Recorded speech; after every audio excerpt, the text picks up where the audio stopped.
isusu tiri nini shumba King Prittel kani ndini nidas iwe M.O.D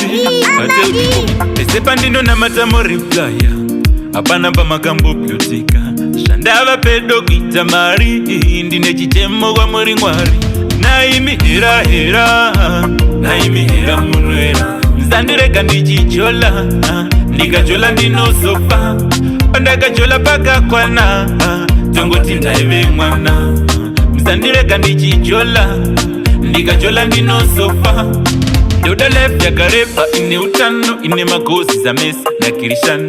ndoda meri ye chikwete mtelo zinopisa mombe unana tsano handichada zvakapenda unge nyoka vanave musango ngemuka kudaima ndibatsira ndadzikama zvenyika ino zvinondisoma naimi hera munwera msandirega ndichijola ndikajola ndinosofa pandakajola pakakwana tongoti ndaive mwana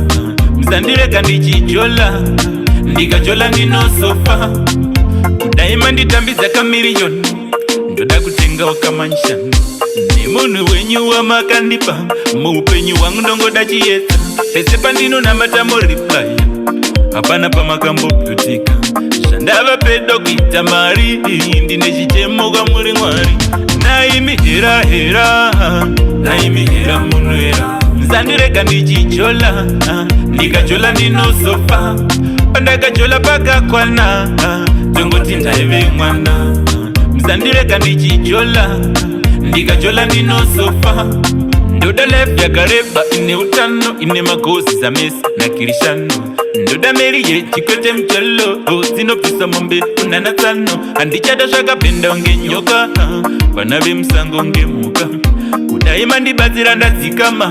zvenyika ino zvinondisoma naimi hera munwera msandirega ndichijola ndikajola ndinosofa pandakajola pakakwana tongoti ndaive mwana msandirega ndichijola ndikajola ndinosofa naimi hera munwera msandirega ndichijola ndikajola ndinosofa pandakajola pakakwana tongoti ndaive mwana msandirega ndichijola ndikajola ndinosofa